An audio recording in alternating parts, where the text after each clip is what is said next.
Calvin Harris, everybody, in bounds. I needed something upbeat because my dogs almost killed another dog about 5 minutes ago. So I'm trying to forget about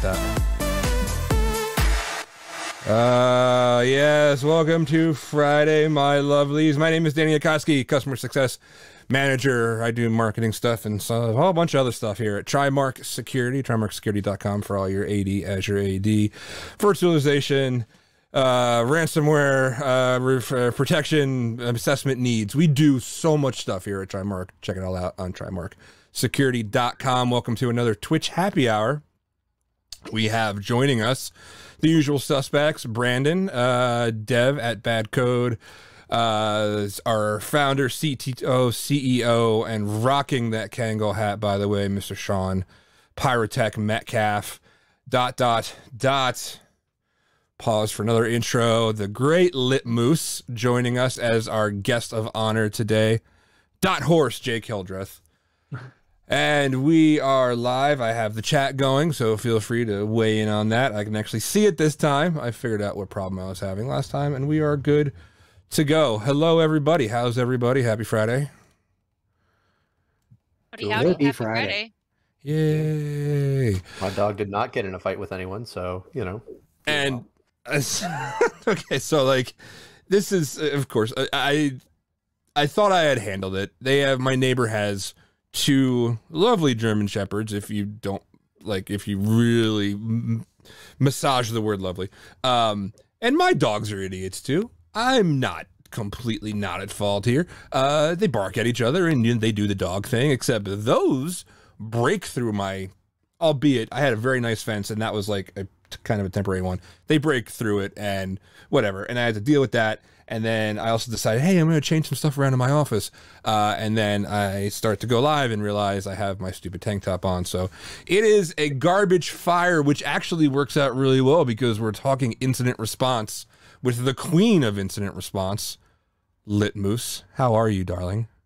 Queen is a strong word. Dumpster diver, but I'm doing all right. Today is coming to you 4 cups of coffee in after 4 report rodeo this week, so I'm a little bit mushy brain. Not ideal. But I saw some like back and forth on Twitter to where there was excitement about me self-doxing today. Is that correct? Like, did we want a good doxing? Because I'll do it. Well, everybody, like, they know you as Moose. I occasionally remember your real name, which is funny. I remember your husband's name more often, and his is immensely more complicated. I mean, not complicated, but like yours is uncommon for you. Uncommon for me in my life experience. That's funny because his name is incredibly common over in Israel. Oh, is it? Yeah, it is. It's like a John. No, so I'm Heather Ballas. You get it once. I'm one of the managers for incident response over at CrowdStrike. So I'll self-dox a little. Got a minor filter on because of that self-doxing today, but I'm happy to do story time, and a happy hour. I love story time. It's one of my favorite things when people are on a podcast or a webcast or whatever. To me, it's some of the most interesting things, like the most challenging, the most unusual, the most complex, also the dumbest things that an attacker has done. Those are always fun. So please to give stories. Dumb is my favorite. Dumb is my favorite story because it's I feel like, you know, so many of these folks go on and they brag like I'm a hacker and they get their little hoodies up and it's this you know, song and dance, and I'm like, dude, I can see your logs. You didn't do anything right. Like, you hammered this and you got lucky. Like, all of the what is it, social engineering, like MFA exhaustion right now sounds super fancy, right? You called the guy 3 times. Like, I'm sorry, I was prank calling people when I was 13. Like, it's not any different than that. Like, can we pretend that this isn't sophisticated just for a second? We're giving these people way too much credit. Yeah. So, and I think, real quick, I think one of the issues that we have in an industry, certainly that the vendors have promoted, is this whole concept of APTs, and they're creeping around the corner, and this was a sophisticated attack. and this is a problem, and everyone should like gear up to that. But really, I mean, Trimarc's a security vendor also, but I think we try to be reasonable about it. The reality is that everyone's kind of playing off the same playbook, whether you're an APT or someone who is just kind of fumbling around and just stumbles into something, or like you said, just calls someone a few times and gets them to accept the MFA prompt. So I think it's important also to give the balance between like, okay, not every company is getting attacked by APTs in reality, and the things that are the foundational things, that the basics should still be done. So maybe you could talk a little bit about that. Absolutely, because it's a layered problem too. I mean, I'm also with a vendor, and I get on calls every day with folks externally. So I work external IR. I'm part of CrowdStrike Services, and what that means is if somebody's experiencing an IR, I'm part of the team that comes in and kind of assesses it and works a case. So I see a lot of stuff. I see stuff that doesn't have our tooling on it. I put our tooling on it. But you all are a partner, so we work with you all to do AD assessments and things like that.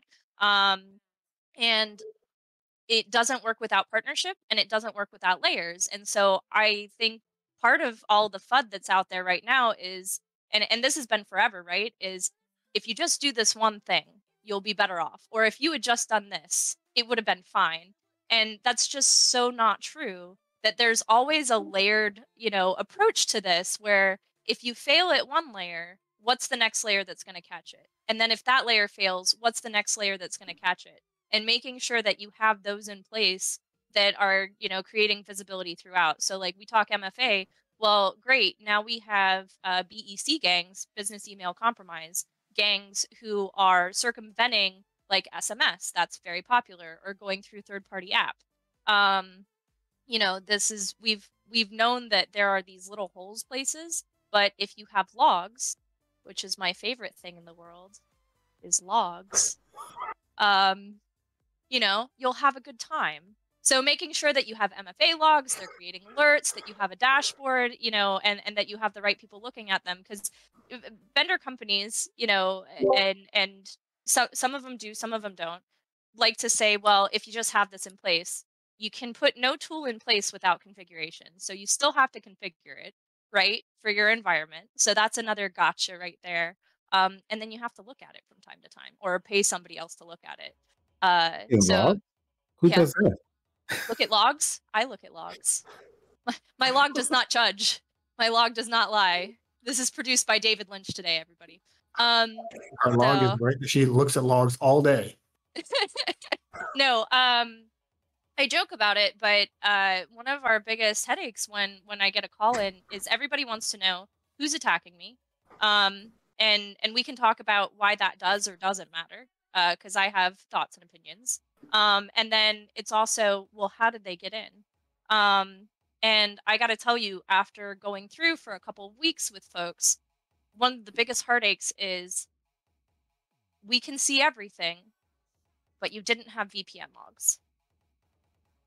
You didn't have it configured, or they were turned on, but they were set as default, and most VPNs like configure on the device, and that rolls really quickly.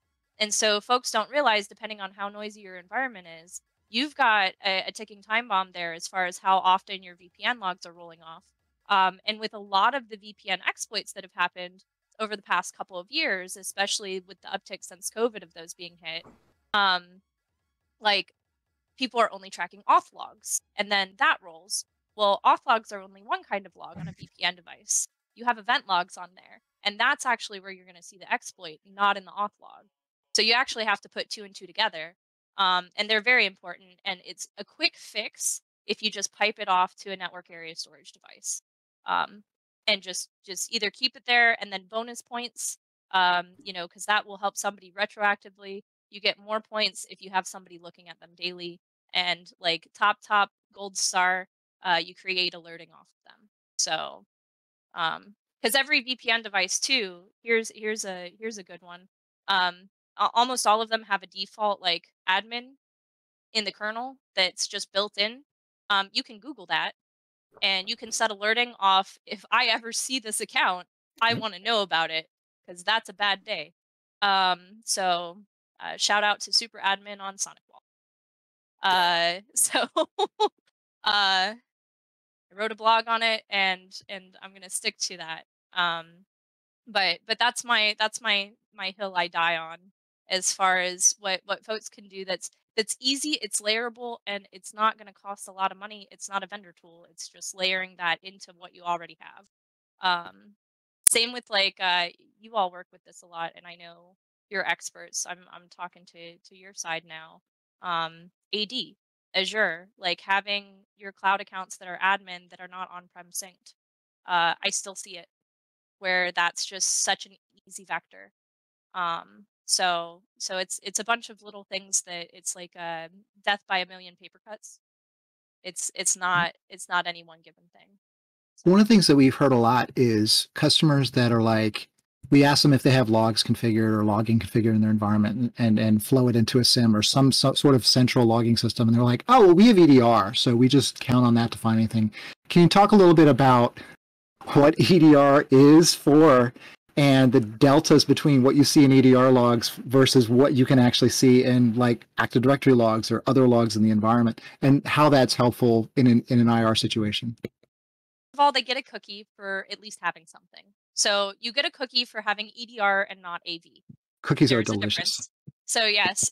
Now, the threat actor might also get your cookies, so you need more than just the EDR. So browser cookies are a thing, and those get stolen.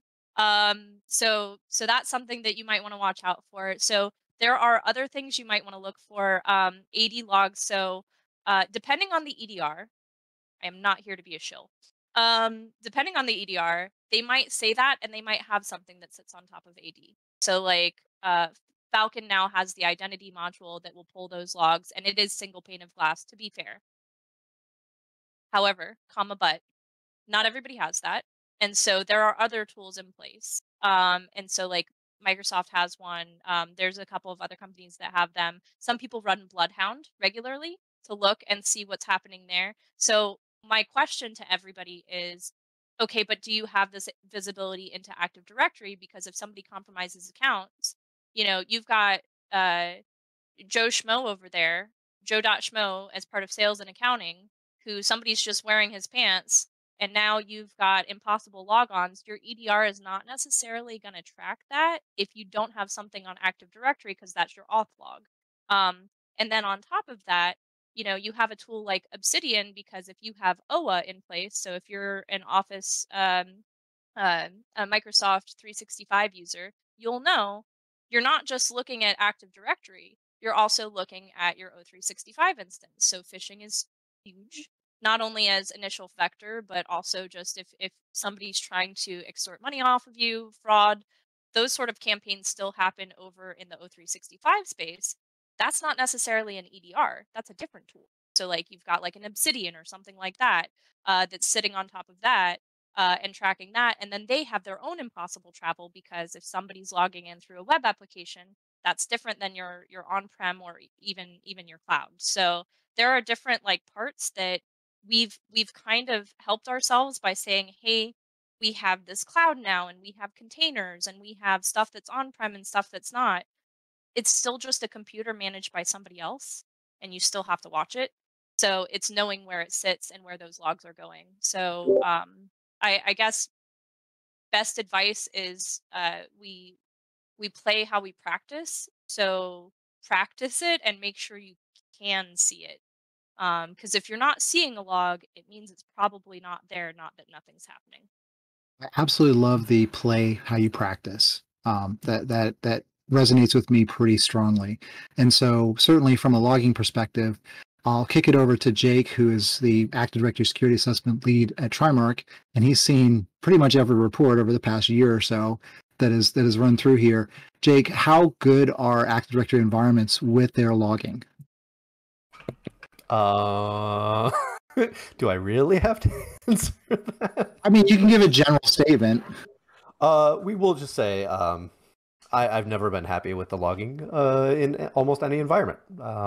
Yeah, it's never been up to our standards. We've had some people that are close, but never up to our standards. Yeah, it's ridiculous how often that comes across. So I wanted to ask, how often do you see Sysmon actually installed on domain controllers? Oh, not often anymore. Okay. Because we that was a discussion that we had recently, and Tyler on our team was like, if we see that, it's amazing. But yeah, didn't it's seem like that was a very hard folks.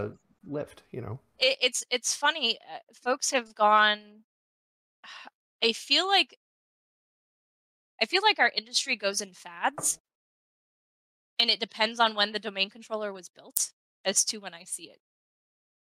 And I think it's funny to say that, but I really do. And it's like who was in their shop and like who is the expert, because you get some of these folks who are really good. Shout out to my friend Swift on Security. Like, you want to look at somebody who has really gone through and like done the homework on exactly what you should set up, and some layered like alerts that you should have. Great. There are multiple resources out there to do it. But you also, I have to come with this caveat of how often do you see something? Any question that's coming to me like that, I would take with a grain, because I'm a manager for incident response. Nobody's calling me on a good day. So I've seen some great environments where, something bad happens, and honestly, I look at it and I'm like, this is a very mature organization. Like, it sucks that they're getting hit, which is another reason why I know, Sean, you were talking earlier about like, we like to make threat actors extravagant and like talk them up and do certain things. I, I actually like what we do with the art for them, because it makes it easier for me to like cartoonize it. So like, I now have these little action figures that I play with and have tea parties when they decide to hit things, and I'm like, I see what you did there, and it was real dumb. Like, so it's things like that where it's not always important who's hitting you, but I will say, I I rarely go into an environment where it's been hit and I see everything. But I will say that one of the things when I do see a mature organization, there's a domain controller that doesn't have tools on it, or there's shadow IT that doesn't have tools on it, and that's the top of like, maybe I'll see some sysmon, but it's not across the board, or I'll see some EDR, but it's not everywhere. And it's usually like either accidental exposure or shadow IT. Yeah, our favorite is when there's multiple domains and there's a couple domains that are configured correctly, and then one, usually the root domain, that has minimal logging, minimal security, and they're just like, oh, that's the root domain, like it's fine. Or they have a development domain in their Active Directory for us, so like, oh, don't worry about that, don't even look There's at no it. trust between them, right? Like, there's We're in no the same forest. They are all not part of the same not thing. routable at all, though, Sean. Like, it's okay. I can't route to that, right? Right. Like, Or when there's a PCI domain, but they have firewalls configured, but the domain controllers can talk to between those domains, and they're in the same forest. a little bit. Yeah. Have you seen a lot of log generation tools being used lately, or log or tools or exploits to actually target the SIMs now? Because I know that was hot for a couple of years before. So, targets like specific tooling for it, not necessarily. Them just going after default accounts that are service accounts and still looking like curb roasting is still king. Looking for SPNs is still king. So it's not necessarily tools targeting the accounts, but it's kind of like same flavor, different day of the low hanging fruit still being used because people aren't cleaning up SPNs in their environment. So I still see that. And for anybody watching who's not as familiar with Active Directory or what that is, service principal names are a problem if they're associated with an account, because it will give that account, if somebody pops it, access to that service. But it's also, we call it curb roastable, because you can curb roast it, basically take the hash. I can do a couple of different attacks off that. That's where your golden ticket comes from. I can forge a ticket and basically make it never expire, and I've got persistence. And unless you're double tapping that curb roast password at the end of this attack, they've still got hooks into your environment. I say double tap; it's a double reset because of how domain controllers talk to each other.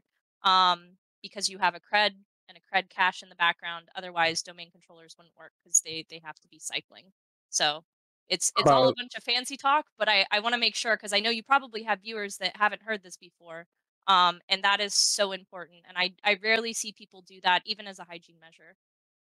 About because I know some before when we used to write tools, we used to write it so that we could flood and basically roll off our attacks off the log systems. Have you Oh. been seen that before, or is that It's common? been a hot minute. It's not common. You know, and it could be that sometimes I'm looking in an environment where I actually have seen more of a shift where I'll talk like 2 years ago. So ransomware, I'll just pick one. Ransomware like 2 or 3 years ago. If you all remember, it was like massive Cobalt Strike deployment. I want a beacon on every single machine. Like it was just rampant everywhere. I think I found 200 different scheduled tasks on a single machine once, and I was like, really, guys, this is a little bit of overkill. And it was almost a meme at that point.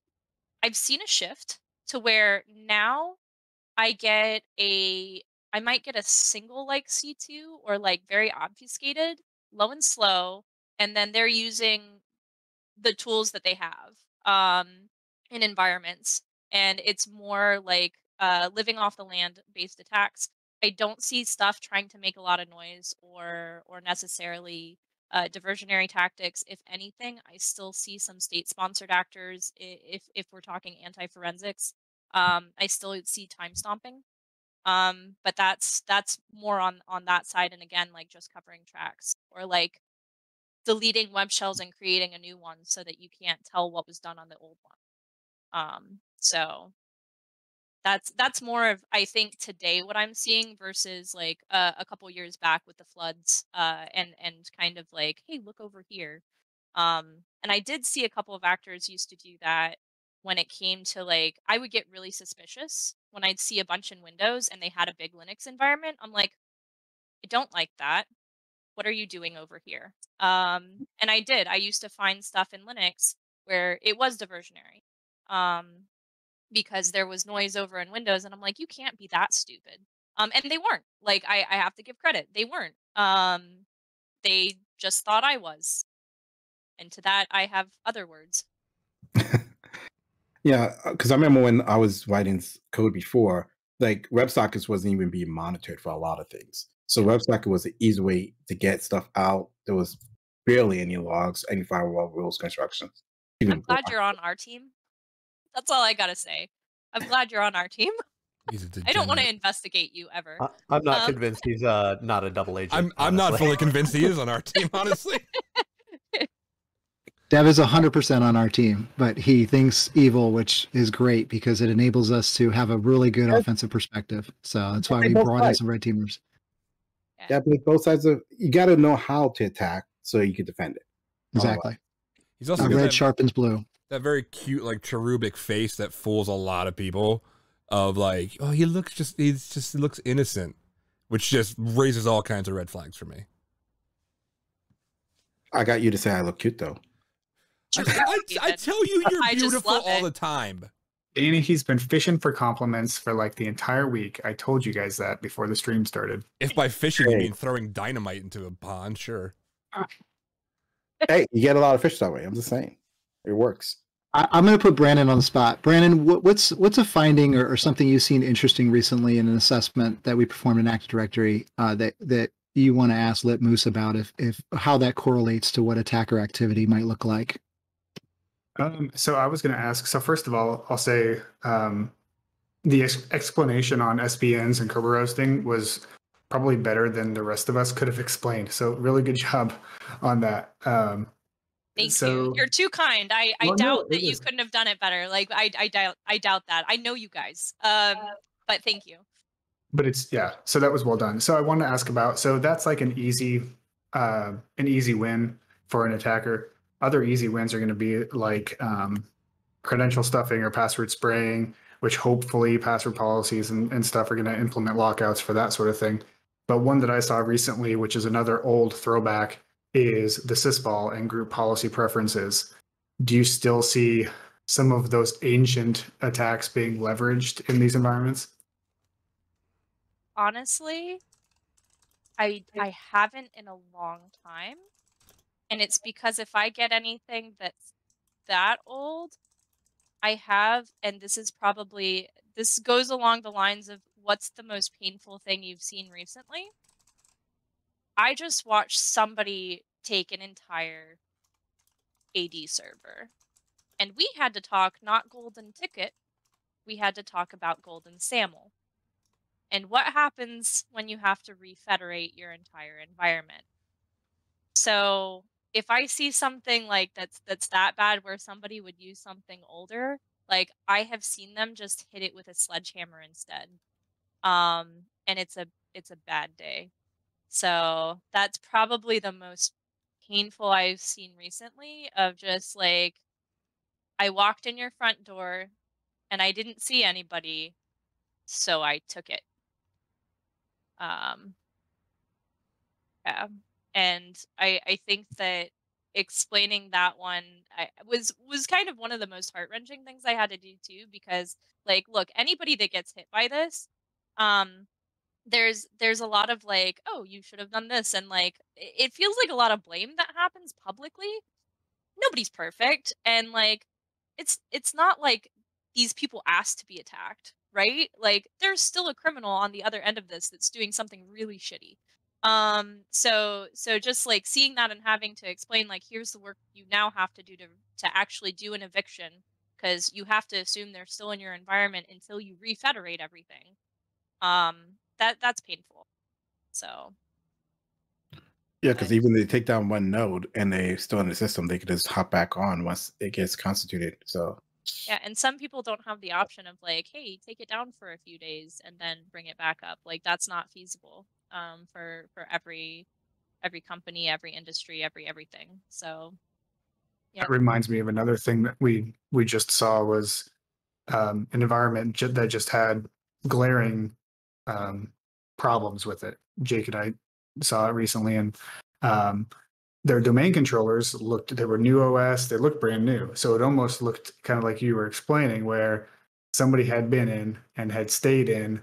They attempted to clean up, so systematically replaced all domain controllers, but they never cleaned up Active Directory, right? So, yep. You know, we don't have, speaking to what you talked about attribution, like we don't have a whole lot of that attribution in our side. We don't have a lot of those like smoking guns that we see. We see a lot of things where we say, this could be, this might be, this probably is. Yeah, You know we what? absolutely That's can't good. say. Yeah. We absolutely can't say it's persistence or that the environment's compromised because of the lens that we're looking through. But we always we kind of have this approach that if it walks like a duck, it talks like a duck, it quacks like a duck, it's probably a duck, and this is very likely persistence. And then we kick it over the fence to either our partner or the customer and say, look, you probably want to get a compromise assessment because this environment, there's a number of things that an attacker could leverage, and given what we're seeing, it's possible that it has been leveraged. But again, we can't talk to that. But that's certainly where a quality and competent IR team would be better to do that assessment and evaluation. And it's hard too, because I get those kind of questions where, you know, I have had cases where I've had attackers going back. I think the earliest I traced it back once was 16 years. Yep. And web migrations happen, right? You migrate off one system and you migrate onto another. If you don't know a shell is there, you're migrating the shells. Same with like exchange migrations. That happened for a very long time, where you just keep migrating the attacker shell. And these audits and having somebody else with a different lens coming in and looking at your Active Directory becomes so important, because you might catch things that are indicative of like, hey, something really bad could have happened here, and based on your industry or your company, you're kind of high up on this attacker's list. Maybe get that compromise assessment. So I'm glad that you all are saying that to folks, because it's better to catch it rather than like, you know, the name of the game for some attackers is stay in as long as possible, because and that includes like, if you didn't patch for log4j, but it's just magically patched, might be a bad day. Like that's somebody else that's locking another person out so that they keep their hook, right? That's an admin doing work for free. yeah. I'm on board with that. To be fair, that's called outsourcing your IT. That's all that is. Yep. Accidental outsourcing. Yep. Accidental outsourcing, yeah. Yep. So we've talked a lot about Active Directory, and we look at Azure AD from the security perspective as well. What are you seeing attackers doing against Azure AD? Because it's equally bad there from what we've seen, and certainly the Microsoft defaults don't make anything better, such as users being able to consent to applications, being able to register applications, guest accounts having the same rights effectively as regular users in Azure AD. You know, we see it from our side that it's bad from an assessment standpoint. What are you seeing on the IR side? Most like the heaviest hit right now is coming in default MFA setup. If people can lock that down, pick one that's not SMS. Just pick one that's not SMS. You know, if you can use app based, please use app based. But I see that as huge. Default is to sync your on-prem with Azure, and so global admins being like, you know, too many global admins and then having that synced is huge, and a huge, like, I'm going to take advantage of this. The other thing in that realm, this is fairly unique and just something to know. Maybe everybody can take something away from this. I noticed recently where somebody, well, a couple of cases where E5 was purchased, which is great. I love it. When somebody has the finances to do that and I get that level of logging, I'm so happy. But it wasn't configured properly. So now we have a hit and I don't have like the mail items access. And I'm going, well, the attacker didn't just guess and get lucky. Like, they did something, but the log was missing even though it was purchased. So one of the ways around that is running a PowerShell script just to see if, you know, and this is where it's coming back to, it sounds super unsophisticated, but checks and balances of, if you're paying money for it, make sure you're testing it, or have somebody else test it for you. And that is the most advantage I see taking it, like in taking advantage of like O365 and Azure, is between the two and lateral movement between the two, and using that account compromise. And then lastly, seeing some attackers get creative and make their own SPNs on accounts. That one's fun. So just a couple of different things. And uh, that's probably the top of it. I will admit, there are folks that I work with who are, and I'm sorry if that's me making that noise. I don't know if that's my notification. I've been trying to track it down for like 20 minutes now. I have no idea. Is that our chat in Discord or? No, I think it's Dev Oh, okay. picking up things. I think so. I'm Why blaming you. Why must I've been Dave on mute. always be the problem? I'm sorry. Just like, I was on mute the whole time. I just unmuted myself. for once, let Jake be the problem. I thought it might be me, because it kept happening and I couldn't tell. But anyways, I will say my caveat is, even though I do a lot of the investigation and Azure is an overlap, we have an entire team where that's their specialization. They're better than I am. I'm one of our Linux managers. I get to play in that side of the fence, and I love it because a lot of what I look at is it malicious actor, or 95% of the time, why the heck did you do that, you sneaky developer? So that's the land that I live in. And I'm sure that my team is seeing much more exciting things than I am in the Azure space, but I keep seeing things where I'm just like, little bit of configuration here, you know, not using the defaults, making sure those ports that are legacy are disabled, things like that, where threat actors are just still taking advantage and doing that MFA bypass. That's my number one. So with the MFA, do you recommend putting the MFA? Oh, Did Dev? did you cut out, or was that my audio? No, he cut out. Can you say it again, Dev? Oh, with the MFA, do you recommend putting it in your password manager, or just having it as the actual app installed on your phone and using a separate app? That's a debate a couple of people in our company goes back and forth on. I'm going to put a disclaimer out there that I am no longer representing my company in this answer. I hate password managers. I would rather you create a little black book and like write things down in there because of all of the breaches that have happened. And I like app-based MFA.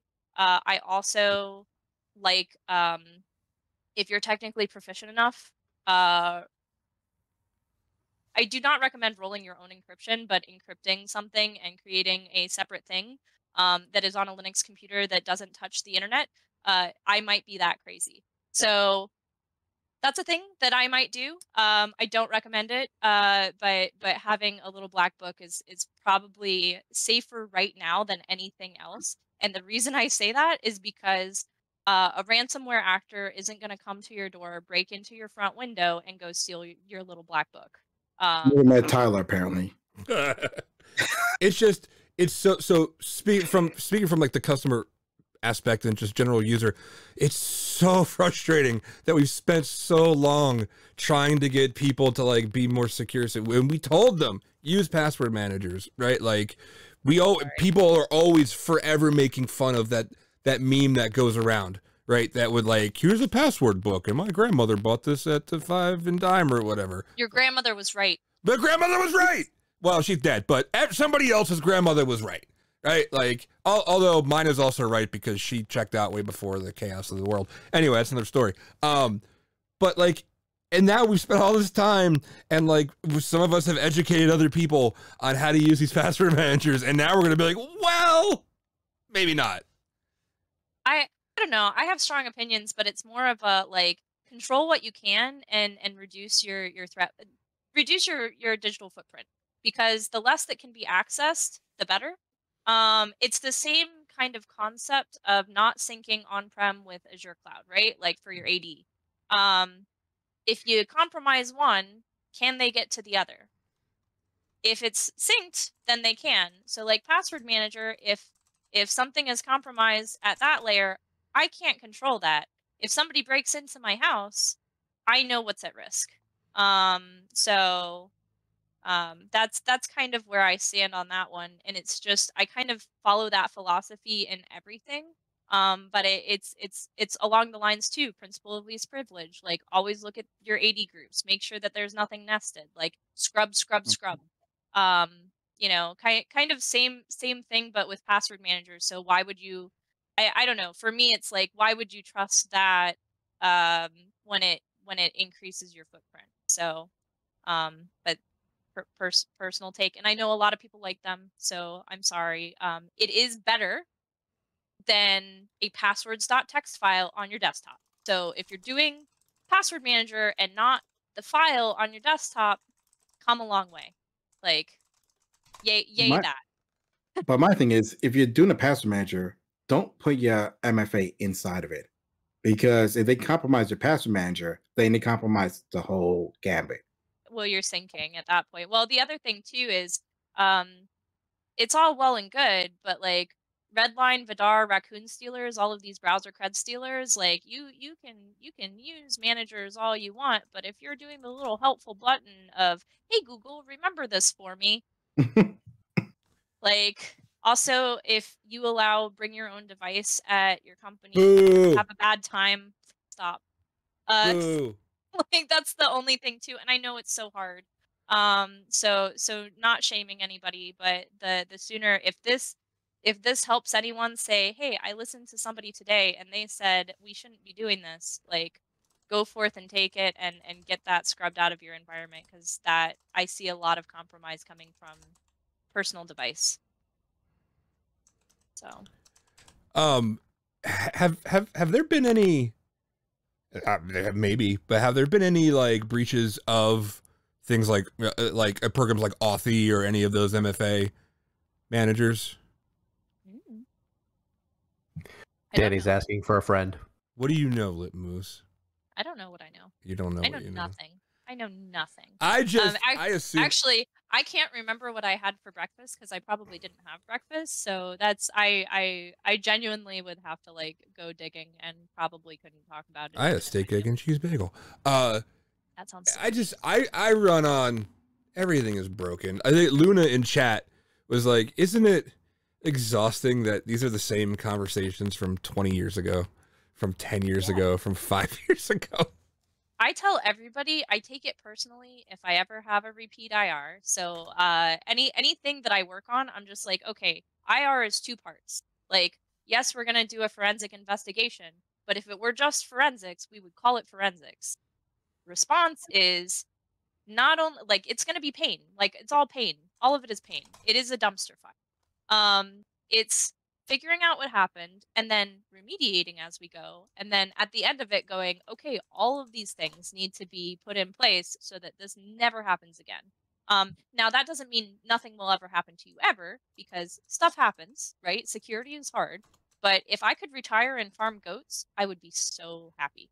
Like, please put me out of a job. That is my dream. So. Somebody in chat said, "Oh, you can't remember breaches, but I guarantee she remembers the names of all her kitties." Oh, of course I do. They- I remember. I also remember other people's cats' names and dogs' names, and you know, because pets are better than humans. Moose. So Except for the ones next door. Or the ones that eat their owners after they die. That's gonna be mine. Oh, that was 100%. They're just biding their time. I see them checking on me once in a while. They're like, "Oh, we heard you schedule a cardiologist thing. You're feeling okay, buddy?" It's because all the bacon you eat. I mean, come on, who's not gonna want to? Yeah, there's bacon on top of the whiskey, on top of the bacon, on top of the whiskey. Moose, you see so Sorry, much. cat. It's Yeah. okay. This is for another medic. You see so much, and like I said, I just made the comment about the dumpster fire wheels keep turning. How do you not get burnt out? Right, like I am. So this week I am burnt out. Oh, okay. I'll be honest with everybody. I actually kind of want to do. I have taken a break from talks. I'm gonna do more this year. I had taken a hiatus because you got to take care of yourself. I kind of want to do a talk on burnout, which my husband lovingly calls me a hypocrite for. Because it is so common in our field, like anybody working in IR or even what you all do, like burnout is going to happen. And I actually had to read books and talk to people and get outside insight and help in order to dig myself out of my own pit. Because it turns out I'm really bad at taking care of myself. And that's a real thing. And especially for folks in this field, a lot of the people you work with, if you don't have ADHD, you can throw a rock and hit somebody who does. And that does not lead, like that actually is the burnout cycle is, oh, neat shiny thing, I'm gonna go touch that for 12 hours at a time and not move. And so it's very easy for me to burn out, and quite frequently too. This secret to why I can still do this job. So once upon a time, and I have time to say this, once upon a time, I worked for another company, and they were very massive. And I was one of, I want to say like 3 of us that actually did something on the IR side for massive, massive, massive company. And when you get hit and there's only a few of you, you stop sleeping and you stop going home and you actually stop eating and you might not shower, and you learn very quickly where the company stands on your life. And I worked for somebody who didn't care if I drove off a bridge. And that was a bad time. And I almost quit IR completely after that job. I came to where I am now and at CrowdStrike, and again, I'm not shilling, but the fact that my management looks at my PTO and goes, "You haven't taken enough," was what I needed. And so finding a shop that did that for me and looked after me and said like, hey friend, like you've worked a lot of exciting cases, we know you like this, can you please like go do something else for a little bit, maybe not in front of a screen. Like I needed that. I also needed the insight from, you know, shout out to my boss for being this wise, who looked at me and said, you know, Heather, PTO does not mean conferences where you're presenting on the work you do, because that is just fueling your burnout more. You're still thinking about work. And so really the way for me to fix my burnout, and to answer your question, how do you not get burnt out? I don't.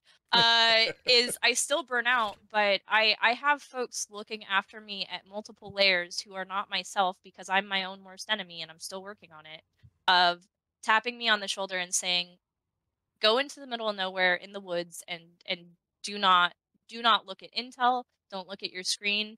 And by the way, we'll lock you out of our database if we see you in there. And that is a loving thing. That's not a, you're an insider threat. That's like a, you have a disease and you need to not read this intel report. You can have it when you get back. And it's the best thing that ever happened to me. That's my secret. So. I'm burnt out all the time. Well, I'm always burnt out. I tell my wife the same thing. Like we'll go on vacations and things like that. But for me, like a vacation is not necessarily my idea of vacation because I'm still looking after people and or whatever. And then she was like, well, you go to vacations to Vegas every year. Not really. As restorative as it can be to be around people creatively, I'm gooning. I am going to client meetings. I am doing this. I'm doing that. It's not really like a vacation. It is a very busy week. So that's awesome. I knew you were going to say, oh, like not burn out. No, of course we're on board now. That's, and if anybody feels that way and like you're in a company, like I made the mistake when I was with the past company where I was like, I had imposter syndrome and I was like, man, if I can't make it here, nobody's going to take me. Wrong. Like we have a deficit of good people who are working in this field. The grass is greener on the other side somewhere. You just got to find it. So like you should burn out for nobody. Now IR is not a 9-to-5, so I'm not saying you can find a 9-to-5 IR job. It does not exist. But you can find folks who work with you who say, okay, you spent like 2 months on this incident, go take 2 weeks at the end of this. And that's important. So we are coming up on time. I'm going to give a round robin to my other co-host of anything they wanted to touch on with you that they have not gotten to yet, starting with the most quiet person on the show, Brandon. I'm the most quiet person on the show Today, currently. Like I haven't heard your voice too much. Oh, thank you. I miss you too, Danny. What am I supposed to ask a question? I have a question. If you had a question, or we could also make this closing thoughts. Like if you haven't hit anything. So I think I do what I always do, and I like compliment our person who comes on because I want them to like me a lot. So first of all, my compliment's kind of, I mean, maybe a backhanded compliment. So I think you see people on like their worst days, right? I mean, you're coming in, and very rarely do you get to say, hey, you guys did great on this, but like there's a glaring hole in the side of the building still, right? So first of all, kudos to you for doing that because not everybody can do that. So I guess that, can you talk about that, or like I don't know how to turn that into a right question, right? Like how do you deal with seeing people or giving person the terrible news, right? I mean, it's like, hey, you have cancer. I can, and it is an interesting answer, and it's I'm going to give you a nugget that some folks know about me and some folks don't. I used to do human autopsy. It gives you a lot of perspective. If I can go into a shop and this person's world is crumbling. They may have lost millions of dollars. It is their job on the line. That's their livelihood. Where it might not feel like it's just another company to somebody else, it might not be to that one person or whatever else they have going on in their life. And so the biggest thing of me being able to do that and not like emotionally bringing it home, but also like emotions need to be involved, is understanding that no matter what level I'm talking to, no matter what human is on the other end of the line, that's a human with a life with other problems. And so being as understanding as possible, no matter what emotion they bring to the table, because the stages of grief apply, even in an incident, especially in an incident, and figuring out how to take my previous life experiences of I have dealt with these really bad things before and layering them on top of this might be this person's worst day. And how did I work through my worst days and approach them and find a plane where we're on the same thing. And honestly, like a lot of it turns into midpoint or the end. There's a lot of gallows humor that goes on in these calls and these conversations. I will say humor comes from a dark place. And it has gotten me by in life. but I think it also gets the folks that I'm talking to by of I'm not afraid to crack a few jokes, and thankfully they're paying me, and so I know they're not just being nice by laughing at me, because they would tell me if it was awful. So that's kind of how I get through it with them, not only for myself, but you know, I've talked to a few afterwards, and I'm happy to say that I haven't worked in many situations where I've been working with a CISO or somebody else at that layer who we know to be like scapegoats that have lost their jobs. And for me, that's a win. The worst thing at the end of the day is you get attacked and you lose your job. Like, that's not the goal.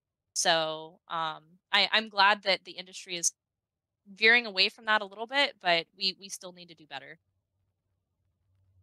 Thank you. Yeah, that's great. Sean.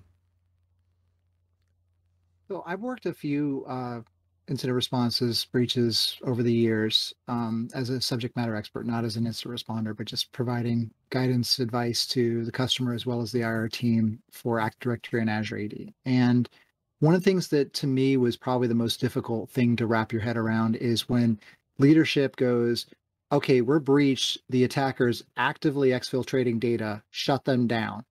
And trying to explain that you can't just shut them down. It has to be scoped. You have to know what they're doing, have a good understanding of the malware, the tools, the approach, the TTPs, the tactic, techniques, procedures, everything that they're doing before actually working through an eviction. Because if you do all that, then you're just going to be do it again and again and again.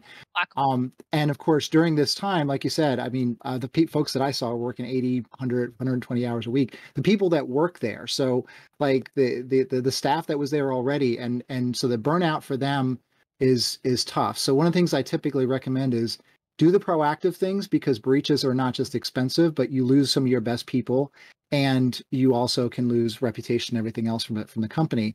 But my question to you is, how do you navigate that when leadership is like, all right, evict them, get them out, let's shut them down, we need to do this tomorrow?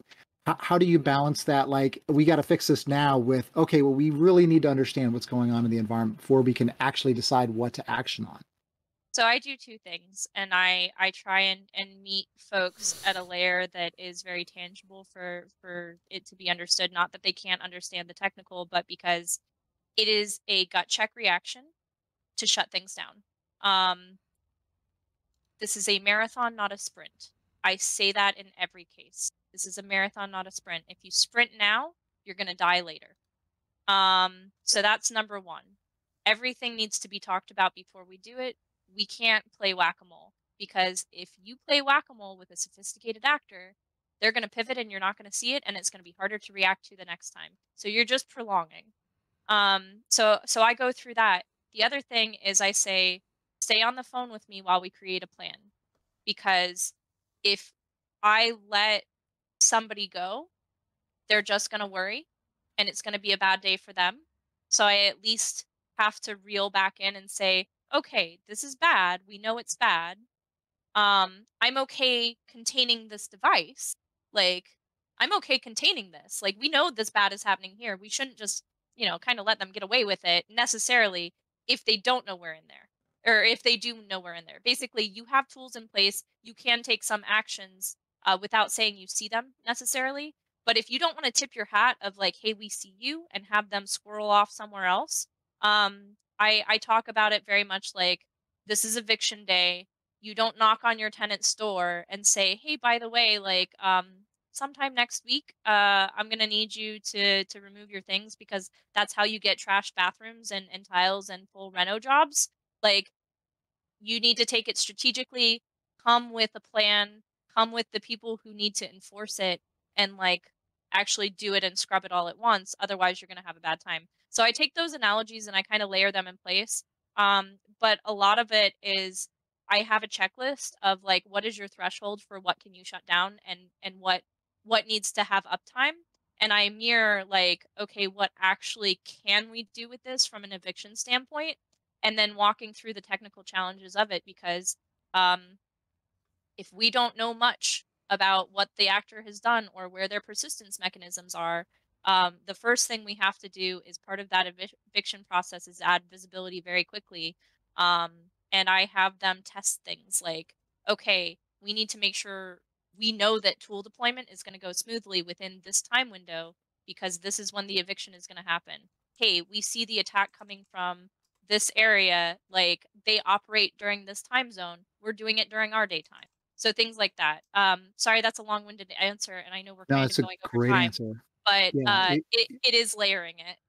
you hit on one point that I think is fascinating for me with breaches and incident response is this cat and mouse where you want to identify as many different indicators of this is the tooling that the attacker is using, and you don't want to take the computer offline and let them know, oh, we found this malware, because they probably have 2 or 3 other types and they probably have different beacons that are low and slow that you don't even know about. So that was always fascinating to me, as well as the taking comms completely off the network and not communicating about anything about the breach on the network. No email, no Teams, no Slack, nothing that you typically use. It's got to go to Signal or some other secure method that's completely off the network. That part of it has always been very interesting because of that kind of cat and mouse. So thanks for the answer.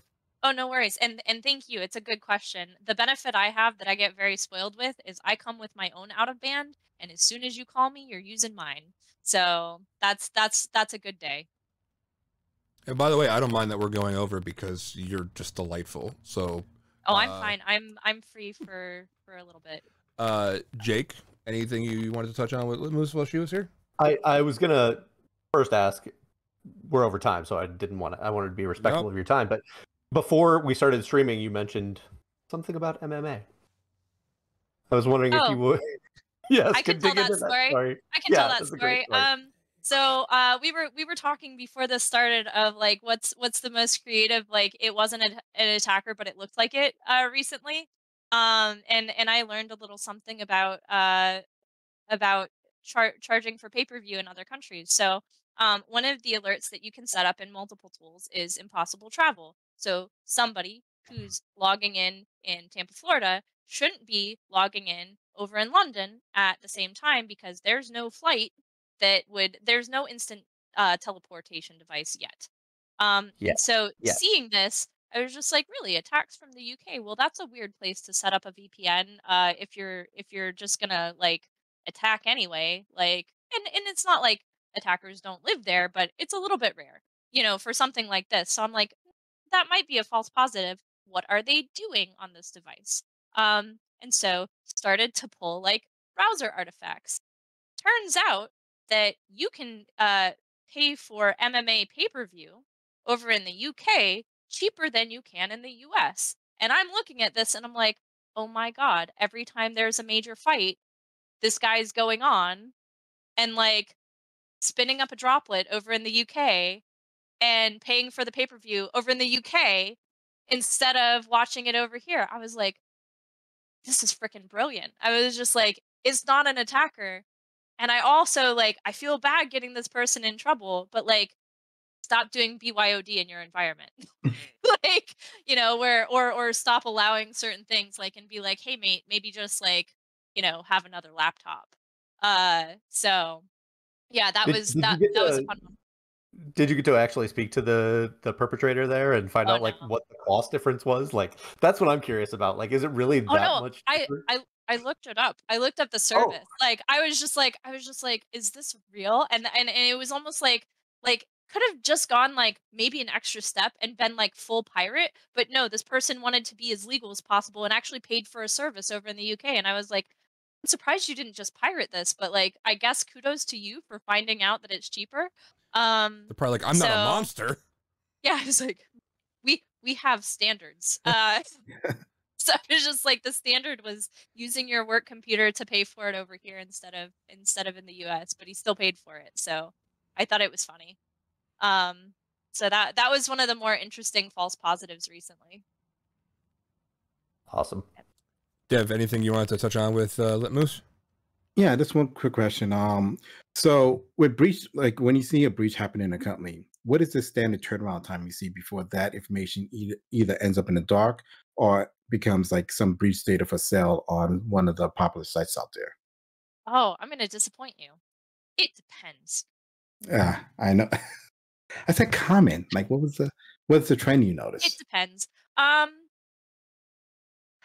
I have been noticing at least a trend recently to where there is lag time between hit and like data leak site if you're talking about data leak sites.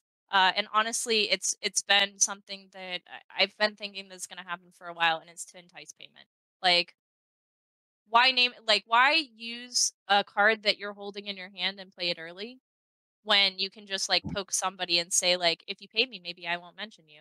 Now you're still dealing with criminals, so I don't know why the heck you would trust that. But that is an additional card that they're now keeping in their hands. Just some of the group, and I have noticed there's lag time. But honestly, you get every like now that it's become more of a hey, I can actually make money through doing crime online. Um, we have so many different hands in the pot that it really is your mileage may vary. Unfortunately, because I would like for all of this to go away and to be a goat farmer. Um, There's some kind of but we're gremlin not there behind yet. Brandon. I think So that's cute. I think that's a Yoda, baby Yoda. Insider threat. Yeah, that's an insider threat right here. It's Grogu. Okay. It Insider is Grogu. Grogu. Have you ever been called to testify, Moose? Sort of. I have seen the inside of a deposition room. Mm. But I haven't had to take the stand. Oh, So no. yay. Yay. No, it's actually funny. I got the master's degree so that I could live through that pain.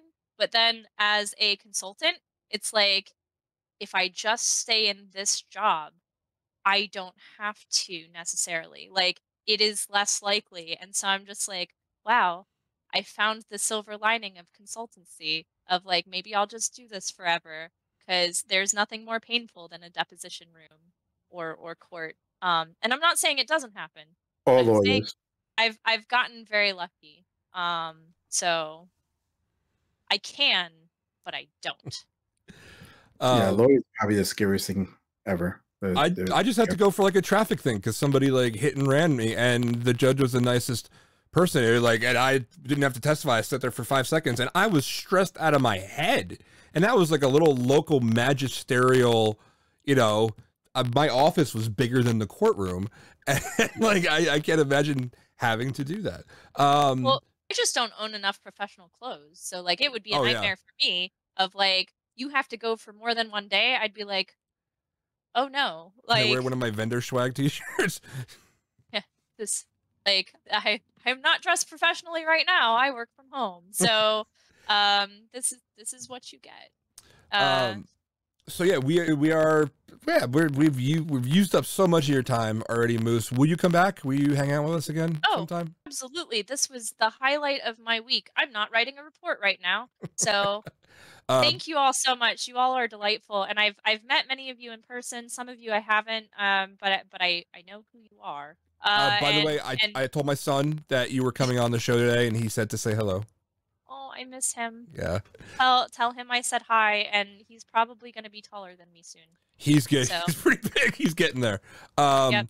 So if people want to follow you, and like, I love your Twitter thread. Are you more on Twitter or Mastodon lately? I'm still on Twitter, but I have taken a step back from both. Now I'm just like spamming memes. So I've been bad lately. I haven't put any like security advice in a while. It's been all cats and memes all the time. No, we need that more than security advice, I think, at this point.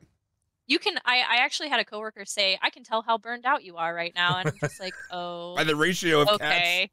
Yeah, I was just like, "All right, maybe I need to take a few days." Was But like then a when I'm computer? yeah, it's like this. Like if there's like more incoherent tweets with dumpster fires, like it's like the Smokey the Bear sign. Like chance of burnout is like over here right now. So I just need a few days. So if people wanted to find you, where do they find you? I mean, I've had your Twitter screen cap up the whole time, but At LitMoose on Twitter is the best way, and then I think I have some Easter eggs over to. I'm still at LitMoose on Mastodon as well, so I'm easy to find either. What about LinkedIn?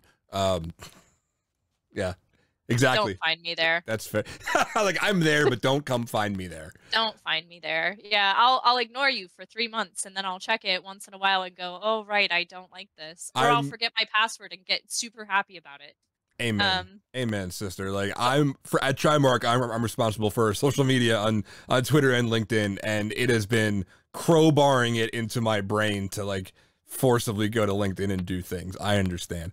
I appreciate all the CISOs who do. Oh yeah, Like all the CISOs and thought leaders for keeping LinkedIn alive. Well, that's awesome. Thank you, Moose. I love you completely, and thank you for joining us. Thank you for taking the time. And we would definitely want you to come back whenever you're free. You have an open invitation. And for everybody else, by all means, go and check out all of our assessment offerings on TrimarcSecurity.com. We have our Active Directory, Azure AD, virtualization, VMware, ESXi, and our ESP offering, more of like a purple teaming, concentrating on armoring yourself against ransomware. So all the details are up on TrimarcSecurity.com/services. To follow us on Twitter at Trimarc Security. If you have any complaints about the tweets, I did not make them. Jake makes all of them. It is never me. It is always Jake.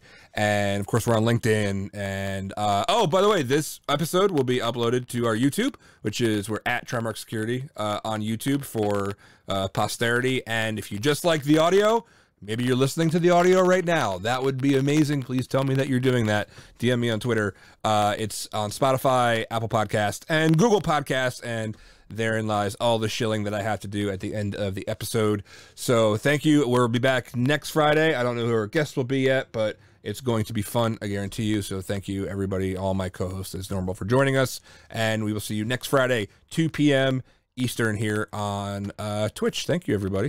Say, yeah. Danny. Say bye, Moose. Bye. Bye. Bye, Moose. Bye, Grogu.